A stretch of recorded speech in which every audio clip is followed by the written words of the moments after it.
জয় মা, জয় ঠাকুর শ্রীরাম, জয় ঠাকুর শ্রীরাম। আচ্ছা বলো তো,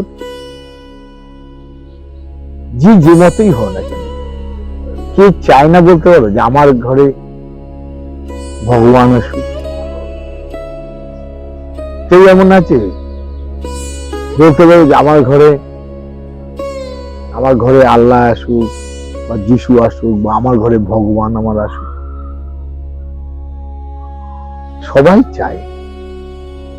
এই সবাই যখন চাও, যদি একটা বিশেষ ব্যক্তিত্ব তোমার বাড়িতে আসবে, তাহলে কখন আসবে সে তো জানো না।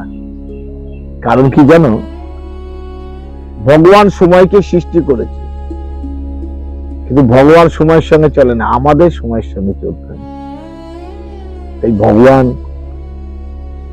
কখন যে আসবে আমার বাড়িতে, আমাকে সবসময় তৈরি থাকতে হবে। কোন দিন যে আমার বাড়িতে আসবে, কখন আসবে আমার বাড়িতে, কার রূপে আসবে। আমার কোনো আত্মীয় রূপে আসতে পারে, কোনো আগন্তুক প্রতীকের রূপে আসতে পারে, কোনো সাধু ফকির বেশে আসতে পারে, কখনো বা পশু পক্ষী রূপে আসতে পারে।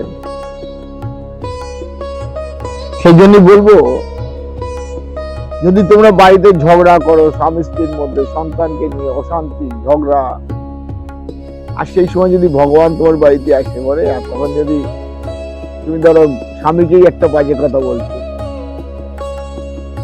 বাজে ভাষা প্রয়োগ করছো, সেই সময় ভগবান প্রবেশ করবে।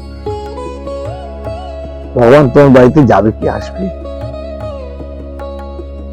আসবে কি? বিচার করে দেখো। তাহলে আমাদের সবসময় কি করতে হবে? ঘরটার গুলো সুন্দর করে পরিষ্কার রাখতে হবে, আমাকে নিজেকে শুদ্ধ সুচিতার মধ্যে রাখতে, কখন আমার ঘরে ভগবান আসে। সেই জন্য রাধারানী বলছেন,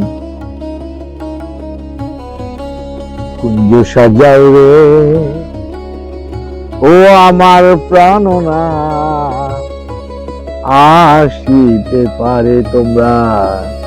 কুঞ্জ সাজাও রে ও আমার প্রাণনা, আসিতে পারে।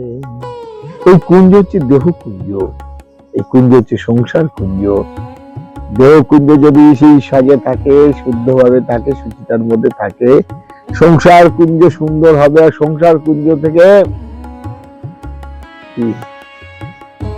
জগৎ, সমাজ থেকে দেশ সুন্দর হয়ে যাবে। তাই তো বলি গো, ঝগড়া করো না, অশান্তি করো না, পরনিন্দা পরচর্চা করা মহাপাপ। পাপ নয় গো, মহাপাপ।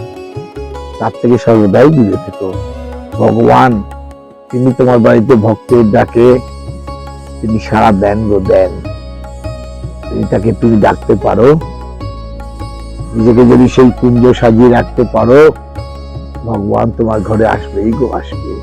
আর ভগবানের যদি কৃপা একবার পাও, তার জীবনের আর কি দরকার আছে মনুষ্য জন্মের? সপ্ত কথাই। জয় মা, জয় ঠাকুর শ্রীরাম।